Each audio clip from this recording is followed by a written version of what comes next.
हाँ,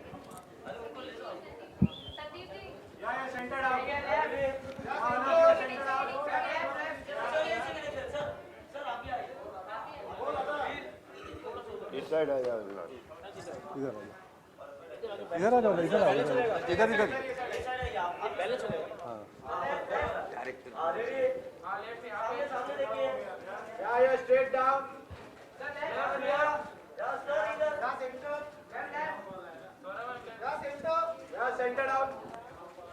thank you, thank you.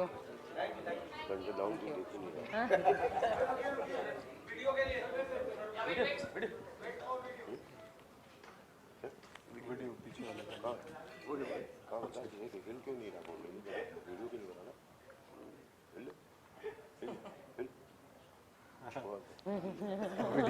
Video खिंचवाओ और क्या। जी जी जी। हमारे इलाके में होती हैं, यूपी बिहार में, तो हमारी अनारकली में बहुत सारी अनारकलियों का कोलाज है एक तरह से, है ना। एक की कहानी नहीं है, बहुत सारी अनारकलियों की कहानी है। तो उनको मिला कि आपने एक पूरी एक कहानी बनाई। जी बिल्कुल। संजय भैया बैठिए। अरे गलती की हो, बिना स्क्रिप्ट के कर रहे थे, पता नहीं तो आप स्क्रिप्ट थी यार, मुकम्मल पूरी स्क्रिप्ट थी यार। फिल्म में तो पूरी मिली 10 मिनट पहले, मुझे कुछ पता ही नहीं था बोलना क्या है। स्वरा, आपसे मैं पूछना था, सन्नाटा उसके लिए आपने काफ़ी प्रिपरेशंस की थी। आप आगरा गई, उस किरदार में ढली। ये किरदार भी काफ़ी डिफ़िकल्ट है और आपने कहा था कि ये मेरी आने वाला मतलब इससे भी ज़्यादा डिफ़िकल्ट है। तो इसके लिए क्या क्या तैयारियां आपने की? सबसे पहले तो मैं चूंकि उन्होंने टाइटल में ही आरा शहर का जिक्र था, तो सबसे पहले तो मैं आरा गई, क्योंकि मैंने कभी ऐसा कोई परफॉर्मेंस नहीं देखा था। मैंने कभी मतलब मेरी कोई फेमिलियरिटी नहीं है इस दुनिया से, और मुझे पता ही नहीं था ये मतलब ये क्या है, ये क्या गाने होते हैं, क्या परफॉर्मेंसेस होते हैं। तो ऑफ कोर्स अविनाश जी ने पहले मुझे बहुत सारे यूट्यूब लिंक्स भेजे, जो मैंने ट्रांसलेट करने पड़े मुझे। और जैसे जैसे मुझे शब्द समझ में आ रहे थे, वैसे मुझे लग रहा था कि अरे अरे किस चीज़ को हाँ कह दिया भाई मैंने।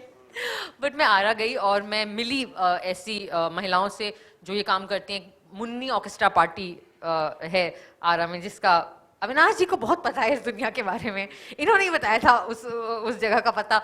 वहाँ जाके उनसे मिली, काफ़ी उनके साथ टाइम स्पेंड किया, और उसके बाद मैंने ऐसे शोज़ देखे। आरा में तो नहीं देख पाई, बट मथुरा के आसपास कोसी कलान ऐसे जगहों में मैंने जाके ऐसी लड़कियों के शोज़ देखे अपने पिताजी के साथ, जो दक्षिण भारत से हैं, जिन्हें कुछ समझ में नहीं आ रहा था, थैंक गॉड। तो उनका ये भी कहना था, girls are very confident but not very refined, and I was like yeah dad, you don't know what they are saying, that's why you know you are appreciating the confidence. But हाँ, that was some of the work. And उसके अलावा तो of course बहुत बेहतरीन script Avinash जी ने लिखी थी, तो उस पर काम किया मैंने थोड़ा बहुत। और ऐसे विख्यात कलाकारों के बीच में हमने वर्कशॉप भी किया था विजय सर के साथ, तो that was also very helpful, diction को लेकर, स्पीच को लेकर, एक्सेंट को लेकर, तो उसमें भी बहुत मदद हुई। अच्छा, एक चीज़ मैं बता दूं, जो विजय सर के साथ इन्होंने बोला, हमने वर्कशॉप किया था, तो ये हमारे सीनियर हैं ड्रामा स्कूल के और मेरे गुरु हैं। मैं अभिनय सीखा इन्हीं के संरक्षण में, मार्गदर्शन में। काफ़ी खटवाए भी हैं हमको। अविनाश जी, एक सवाल आपसे भी है कि ये जो फिल्म है, इसका इंस्पिरेशन आपको क्यों मिला और आपको क्यों लगा कि ये कहानी सुनाई जानी चाहिए, या जो अनारकलियां हैं? ये देखिए, दरअसल जब मैं एनडीटीवी में काम करता था, तो नाइट शिफ्ट में जब कैब मिलता था तो 1 घंटे देर से मिलता था वो। तो मैं बैठ करके, उस समय नया नया यूट्यूब आया था, 2006-05 की बात है, तो मैंने कुछ वीडियो देखे थे। एक तारा बानो फैजाबादी का वीडियो देखा था, बहुत ही हाईली इरोटिक गाना था वो, बहुत गंदा गाना था। देखिए तो उसमें 7 या 8 सेकंड के लिए तारा बानो फैजाबादी गाते हुए वो दिखती हैं। उनके चेहरे पे कोई एक्सप्रेशन नहीं था, मतलब बिल्कुल निर्भाव चेहरा। तो मुझे लगा कि कोई एक लड़की इतना गंदा गाना गा सकती है लेकिन बिना किसी भाव के, तो उसकी पूरी दुनिया में मेरी दिलचस्पी जो है वहाँ से पैदा होनी शुरू हुई। और फिर मैं मतलब बहुत सारी उस तरह की गायिकाओं को फिर मैंने सुना। फिर 2010-11 में एक इंसिडेंट हुआ था गया में। हमारे यहाँ की एक सिंगर है देवी, उसने जयप्रकाश नारायण विश्वविद्यालय के वाइस चांसलर ने उनके साथ कुछ बदतमीजी कर दी थी फंक्शन में, और उसने स्टैंड ले लिया था, तो वीसी को रिजाइन करना पड़ा था। तो मुझे लगा इस कहानी को एक एक्सटेंशन मिला है, तो ये वजह थी। और दूसरी बड़ी बात ये थी कि संदीप जी से उस समय दोस्ती हुई थी मेरी, नई नई, मनोज वाजपेयी जी ने मिलवाया था। तो जब इन्होंने कहा कि आपके पास कोई कहानी है, तो फिर मैं उस कहानी में और ज्यादा घुस गया था। वो गाना तो सुना दो जिस पे मैंने पिक्चर साइन करी थी आपके साथ, कर सुना दो।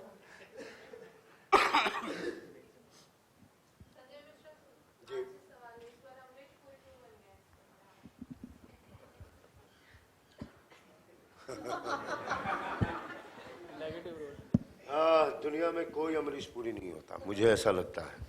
वक्त है जो ऐसा करा देता है। शौकीन मिजाज आदमी है, हो गई चीज हो गई, तो ऐसा कोई अमरीश पुरी हो ऐसा कुछ नहीं है। नॉर्मल सी जिंदगी जी रहा हुआ इंसान है। हर कोई होता है ग्रे, हर एक कोई होता है, तो ये भी एक ग्रे है थोड़ा सा, जिसकी सजा उसको मिलती है। अमरीश पुरी वाला डायलॉग याद है आपको? है? मेरा सवाल संदीप जी से आपसे है। जब डायरेक्टर साहब ने आपको फिल्म की कहानी सुनाई तो जी दिख नहीं पा रहा, अच्छा रवि कुमार, या जब उन्होंने आपको कहानी सुनाई तो आपको क्या लगा कि फिल्म को प्रोड्यूस करना चाहिए, और आपके जहन में क्या आया कि किस तरह से ये स्टोरी जो है लोगों के बीच, जनता को ये रिलेट कर पाएगी?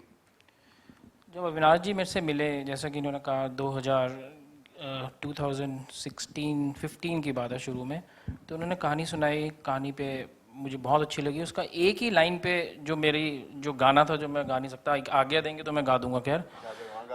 तो वो उन्होंने मुझे गाना सुनाया कि संदीप जी एक कहानी है, एक गाने वाले की कहानी है जो सिंगर है और स्टेज पे गाने गाती है, बट ज़िंदगी अपनी मर्जी से जिएगी, उसकी कहानी है। और वो इरोटिक गाने गाती है, तो इरोटिक वर्ड मेरे को बहुत अच्छा लगा। और जो उन्होंने गाना सुनाया वो आपको सुनाई देता हूँ। हरे हरे नींबुआ कसम से गोल गोल, टनिक टोई के देखो राजा मनवा जाए डोल। मैंने कहा इट्स ब्रिलियंट, बट कहीं हम भोजपुरी फिल्म तो नहीं बना रहे? कह रहे नहीं, इट्स ए हिंदी वर्जन। तो वो जो गाना, मैंने कहा यार ऑडियंस को एक हार्टलैंड से और एक छोटी दुनिया से, हर जगह की बहुत अच्छा सब्जेक्ट है, तो I think I should backup this film. तो वहाँ से कहानी शुरू हुई। सर एक सवाल और है आपसे। जैसा आपने कहा कि जब आपने फिल्म पढ़ी थी तो आपको नहीं समझ में आए थे वो जो डबल मीनिंग वर्ड्स वो गाने हैं, बाद में आपको लगा कि क्या कोई इनहिबिशन या किसी मोड पे कभी कोई इनहिबिशन लगा उनको डिपिक्ट करते वक्त, या वो उनको उसको निभाते वक्त, मतलब उन गानों को? नहीं, आई थिंक जब तक हम शूट पे आए थे तब तक तो चूंकि पूरी टीम साथ आ चुकी थी, तो एक ट्रस्ट और एक फेथ तो था ही पूरी टीम में। बट एंड आई थिंक कि इसलिए मैंने रिक्वेस्ट किया था संदीप जी से भी और अविनाश जी से भी कि जो भी हम लोग टीम बनाएंगे कि कुछ ऐसे भी लोग हों उसमें जिनके साथ मैंने पहले काम किया हो। मैं बहुत लकी थी कि I mean of course I am a big fan of Sanjay ji, but I didn't know him पहले, बट पंकज जी का बहुत सपोर्ट रहा। हमने नीलबटे कर लिया था इससे हमने नीलबटे है ना, नीलबटे तो हम कर पहले चुके हो चुकी थी। हाँ? नीलबटे शूट कर चुके थे हम। And I know a lot of people. Ravinder एक बहुत पुराने दोस्त है मेरे, somebody I trust very deeply, तो वो बहुत क्लोजली इन्वॉल्व थे स्क्रिप्ट लेवल से लेके, फिर एसोसिएट डायरेक्टर भी थे। रोहित सर के साथ मैंने काम किया है पहले, जो म्यूजिक कर रहे हैं, रूपा जिन्होंने कॉस्ट्यूम्स करे, बिकॉज जैसा कि अविनाश जी ने बहुत सही कहा कि इस फिल्म में बहुत लोगों ने ऐड किया है। ऑफ कोर्स अविनाश जी की स्टोरी और स्क्रिप्टिंग और विजन, अविनाश जी का डायरेक्शन उनका था, लेकिन आई थिंक ये पूरी दुनिया को जागृत करने में बहुत सारे लोगों का हाथ हुआ है।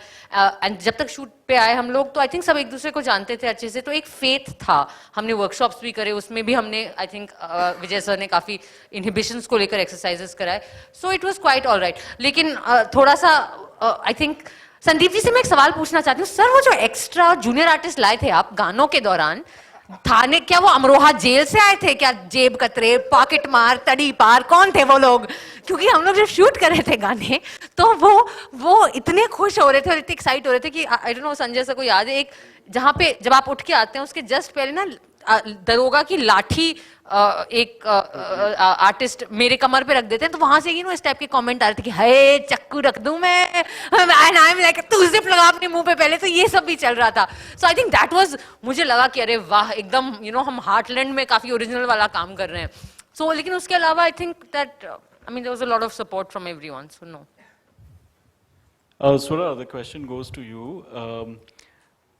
अराहा, हार्टलैंड, बिहार, यहाँ पर शूट करने में खासी दिक्कतें भी आ सकती हैं, स्पेशली जब आप इस किस्म के अवतार में हैं और फिल्म की सिचुएशन जहाँ जहाँ हो, जहाँ जहाँ आपको ले जाए, लोकेशन आपको जहाँ जहाँ ले जाए, उस हिसाब से कभी कभी ऐसा भी होता है कि वहाँ के लोग बहुत ज़्यादा उत्सुकता में आ जाते हैं, भावुकता के आवेश में आकर कुछ ऐसी ऐसी चीज़ें कर देते हैं, बोल देते हैं जो कभी संवेदनशील होती हैं.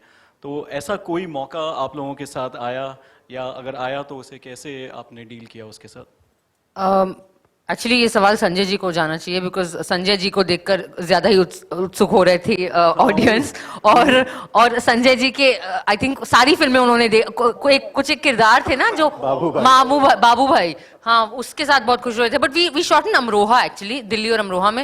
And I just want to give kudos to production and Sandeep ji and his whole team, because actually बहुत क्राउड्स आते थे शूट पे on a daily basis, and they had to with a fairly limited team manage those crowds. And despite that हमने real locations में shoot करना manage किया है. Kudos also to I mean all the AD team. Poet Jitu ने, मुझे लगता है मतलब हाथापाई पर ही जीतू जी का हाल क्राउड मैनेज करते करते हो जाता था. Ravinder also, all the other ADs, and kudos also to Arvind sir. Arvind sir. But Sanjay ji should answer the question about crowd की excitement. वेस्टर्न यूपी बहुत कूल है शूटिंग के मामले में. मैं पहले बहुत डरता था बिकॉज ऑफ लैंग्वेज या सब कुछ. बहुत ही कूल है, बहुत ही कूल है, बहुत आराम के लोग होते हैं. हाँ थोड़ा एक्साइटमेंट होता है यार, स्वरा भास्कर सामने स्टेज पे हैं. नो, और हाँ वो तो, लेकिन वो एक्साइटमेंट उछाल देता था, छुरी रख दूं, इट्स मतलब मजेदार था यार. और हमें अच्छे रिएक्शन मिले शूटिंग में ऐसे क्राउड के. क्राउड ओरिजिनल रिएक्शन थे क्राउड के. हाँ बहुत ज्यादा ओरिजिनल. और मतलब कि वो क्राउड जूनियर आर्टिस्ट नहीं थे ना कि उनको मालूम है कहाँ पे ताली बजानी है कहाँ, तो वो अपने ही टाइप के थे बिल्कुल. उनको लगता था बहुत बहुत मजेदार था. इनका वेस्टर्न यूपी अब इतनी शूटिंग हो रही है कि अब उनके लिए कोई फर्क नहीं पड़ता है. बट एक अच्छा क्राउड अगर इस तरह का मिले तो एक्टर भी रिस्पॉन्स अच्छा करते हैं. आपकी तरह क्राउड मिले घंटा कुछ नहीं करेंगे. हाँ तो मतलब अच्छा रिस्पॉन्स करता है एक्टर भी कि यस क्राउड कुछ कर रहा है तो हम भी कुछ करते हैं. हम भी कुछ और शायद उसने बहुत अच्छा पंकज और स्वरा, मैं तो स्टेज पे ज्यादा हूं नहीं, तो अच्छा रिस्पांस दिखा और अच्छा कुछ किया. क्यों पंकज? हाँ बिल्कुल बिल्कुल, बोल ही दे आज. अरे नहीं एकदम सही बोल रहे हैं. बड़ा अद्भुत माहौल था. वो भी मजे ले रहे थे, खूब चिल्ला रहे थे, आनंद ले रहे थे. जब ऑडियंस आनंद लेती है तो परफॉर्मर को भी आनंद आता है, वो चाहे स्टेज हो या शूटिंग हो. ब्रेक में सुना था, अरे खा ले सारा हीरोइन भी यही खा रही है, एक ही टट्टी होगी. अरे मैंने कहा कैसी बात कर रहे हैं लोग. खा ले हीरोइन. खाने पीने पे भी ना यही खा रहे हैं खाना. सब तो बढ़िया क्राउड था, अब आदत होती जा रही है. अच्छा पंकज जी, अगला सवाल आपसे कि ऐसी जरूरत पड़ी आपको कि अंदर की औरत को बाहर निकालना पड़ा हो? अरे मैं तो बाहर, जो औरत है उसको अंदर छुपा कर रखता हूँ, ज्यादा बाहर निकल जाती है. नहीं बट इतने स्टेज परफॉर्मेंस वाले सीन हैं आपके, जी. तो कैसे निकाला आपने वो अपनी नहीं, अंदर मैं थोड़ा सा, पंकज बोले, हम लोग साथ में थिएटर करते थे तो मैंने एक नाटक इनका देखा था, फूकन का सुथन्ना, पटना में इन्होंने किया था. उसमें एक गाना इन्होंने, एक गजल गाया था. मैं चाहूंगा कि वो गजल आप गुनगुनाएं, क्योंकि उसी समय मुझे लगा कि ये आदमी जो है ना, ये एक्टर जो है यहाँ है और बॉलीवुड में अभी तक अनएक्सप्लोर्ड है ये. तो वो चीज मुझे लानी थी, मतलब फिल्म में इनके जरिए. तो इनमें बीज जो है ना बहुत पुराना है. एक बार आप सुनाइए जरा सा. नहीं अभी माहौल नहीं है वो सुनाने का. हाँ, अरे नहीं ऐसा कुछ नहीं. वो इनको बहुत प्रभावित हो गए, आप लोग नहीं होंगे. नहीं आप देखिए, वो जगजीत सिंह की गाई हुई गजल है साहब. जगदीश कौन नहीं प्रभावित होगा बस। गजल थी तुम इतना जो मुस्कुरा रहे हो, तो उसको मैंने एक प्ले में उसको बिहार की का एक फोक फॉर्म है लौंडा डांस, जहां आदमी औरत बन के नाचते हैं, तो मैं उस गजल को जो अस्थाई भाव से गाई जाती है उसको मैं चौगुन में ला दिया था। चौगुन पावनी समझेंगे संगीत वाले लोग कि हम, तो वैसा कुछ था, तो वो ऐसी खास बात नहीं है। सुनाई दीजिए। लौंडा नाच तो आप वासेपुर से जानते हैं। हाँ हाँ, नहीं वासेपुर में किया नहीं था, उसमें तो हम खूंखार बने थे। अरे नहीं नहीं, अभी नहीं है, वो सुना देंगे। इस फिल्म की से बात करते हैं ना, तो वही था मेरे लिए बड़ा एक अच्छा मौका था कि मुझे बतौर एक्टर, अभी तक बाकी फिल्मों में लोग मुझे गुंडा बनते देखे हैं या नील बट्टे में मास्टर बनते देखे हैं, मैं नाच सकता हूँ, मेरे अंदर वो जो आपने फेमिनाइन क्वालिटी की बात की वो है, एक लौंडापना है, तो ये मौका था मुझे इस फिल्म में दिखाने का। वो आपको फिल्म देखेंगे तो दिखेगी। और हमारे साथ साथ और हमारे पास कुछ 20 ऐसे एक्टर थे जो बिहार से हैं, जो पटना से, आरा से आए थे, जो अभी मौजूद नहीं हैं, और सबने बहुत बढ़िया काम किया है। बहुत सारे लोग ऐसे थे जो अमरोहा से हैं, जिन्होंने कुछ अच्छे अच्छे रोल्स किए हैं। तो एक टीम वर्क था और आनंद आया। सौरभ, वहाँ के जो अनारकलियाँ होती हैं, लोग उन्हें खाते पीते घर की पसंद करते हैं, जैसे कहा जाता है उस तरफ। तो क्या आपको मशक्क़त करनी पड़ी, आपको वेट वगैरह पुट ऑन करना पड़ा या? मैंने नीलबट्टे में इतना वेट पुट ऑन कर लिया था कि वो चल रहा था, वो वेट अनारकली तक वो वही वेट चलता जा रहा था। बट हाँ, I was very relieved to know कि मुझे डाइटिंग नहीं करनी पड़ेगी इस फिल्म के लिए, तो ये एक अच्छी चीज़ थी।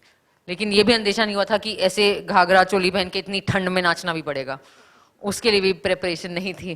क्योंकि हमने ये जो सारे सॉन्ग के सीक्वेंसेस करें, ये हमने हाँ मतलब जाड़ा एंड हाउ जाड़ा, आई थिंक 20 दिसंबर, हाँ 10 से 20 दिसंबर के बीच में हमने शूट किए हैं वो, amidst fog and like it was like nuts, तो या कई बार ऐसा होता था कि 3 बजे रात को गाने में, क्योंकि नाइट में एक सॉन्ग था, तो फॉग आ जाए, डीओपी बोले मैं नहीं करूंगा, तो हम बैठते थे कि एक आध घंटे में हट जाए तो फिर चालू करें।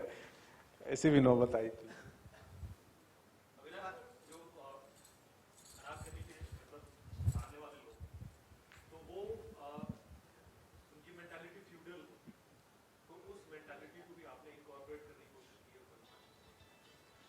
नहीं मतलब ये बहुत लंबे विमर्श का मामला है। जब हम लोग बात करेंगे तो उस ऑडियंस का पूरा सामाजिक आर्थिक हील हवाल हम लोग निकालेंगे। लेकिन एक कल्चर है हमारी तरफ, जैसे एंटरटेनमेंट एक कल्चर है, आप सिनेमा देखते हो, एंजॉय करते हो, उसी तरह ये सारी चीज़ें उस दौर की है जब सिनेमा नहीं था, जब टेलीविज़न नहीं था। अब उस समय बहुत दूसरे के ठुमरी दादरा के दौर में सारी चीज़ें चल रही थी। बाद में टेलीविज़न और सिनेमा पॉपुलर होने के बाद वो बिल्कुल फिल्मी माहौल वहाँ भी हो गया। लेकिन आप 400 रुपये का टिकट दे करके सिनेमा देख पाते हो, पर आरा, बिहार या इस तरह की बहुत सारी जगहों पे आप मुफ्त में जाकर के इस तरह का मनोरंजन कर सकते हो। तो हमको ये कहना बहुत ही गलत लगता है कि वो सारे ऑडियंस जो है वो फ्यूडल मेंटेलिटी वाले लोग हैं, है ना, क्योंकि ऑडियंस की अपना एक अधिकार है, अपनी सारी चीज़ें हैं। Swara, you know, you're here. So basically, last year there were 216 releases, जिसमें से 203 movies नहीं चले, and the biggest reason was because it didn't reach out to the interiors of India.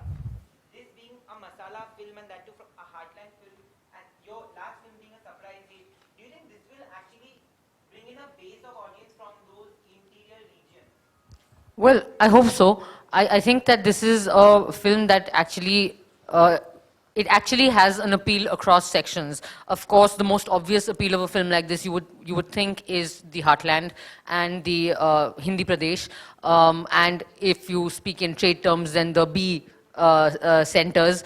But this is also a very exciting world that would create a lot of curiosity amongst an audience like yourself, amongst the multiplex audience, amongst an educated audience, amongst an audience that is increasingly becoming very aware and interested in stories that are not familiar to their world, and in stories of women. I think that is also a trend that the Hindi film industry is seeing.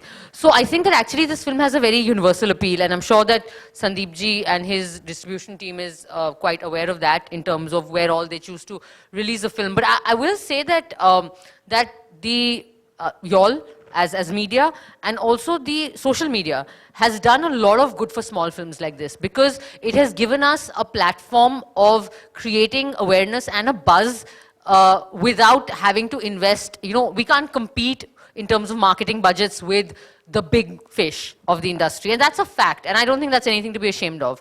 But the social media space and a certain kind of innovative marketing gives you the opportunity to be able to reach out to like a cross section of people. So yeah, and I've actually had heard responses from like very elite kind of people and from like, you know, jo security guard bhaiya who've seen the film, and everyone is like, हाँ बहुत अच्छी film है, अरे super hit है, no, हमारे यहाँ की है. So it's, yeah, it does have a cross section appeal, I feel. Do we have any more questions?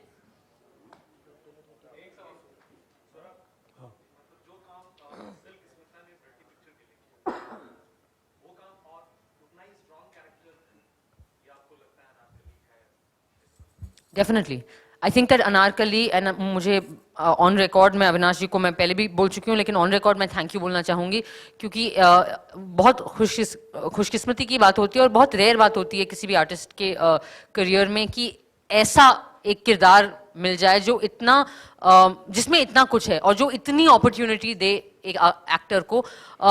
मेरा मानना है कि अनारकली ऑफ कोर्स मेरे अब तक के छोटे से करियर की सबसे मुश्किल फिल्म रही मेरे लिए as a character, but also मैं ये जरूर कहना चाहूंगी कि मुझे लगता है कि हमारे दौर की अमंग्स द ब्रेवेस्ट फिल्म है अनारकली. मोस्ट इंटरेस्टिंग, एंटरटेनिंग, एक एंटरटेनिंग तरीके से एक बहुत ही ब्रेव कहानी ये कहती है, क्योंकि like Silk Smita's case, Anarkali is not a बेचारी नहीं है, एक सिंपथेटिक कैरेक्टर नहीं, मतलब उसके साथ सिंपथाइज करना उतना आसान नहीं है. वो कई ऐसे मौके आएंगे फिल्म में जहां वो आपको लगेगा कि यार ये तो मतलब हद ही है, यू नो, स्पेशली तो वो मुझे लगता है ना अविनाश जी, उन्होंने मतलब उनकी पहली फिल्म लिखी है उन्होंने. I mean I think really congratulations to him to have unlocked such a world and such a character and everyone else. I just want to, if you don't mind, have Rupa, Rohit sir, Ashwini ji if he's here, and Ravinder just come and give a little bit of comment, because I really think that they have, you know, in इस दुनिया को create करने में they've really added. So if they could come and share a little bit of how they've worked on this. Rohit sir, एकदम मतलब ऐसी जगह पे जाके बैठ गए हो कि इनको लग रहा है कि अब चलिए प्लीज. एंड राम कुमार जी जिन्होंने इतने अच्छे अच्छे गंदे गंदे गाने लिखे थे. रविंदर एंड राम कुमार जी ने 2 सबसे डबल मीनिंग वाले गाने भी लिखे हैं. Rupa, Rohit sir, why don't you start? Ashwini sir if he is here. अच्छा वो तो नहीं है. इतना अच्छा रिदम बनाया था इन्होंने ना, वो गाने में हम बिना कुछ किए नाचने लगते थे.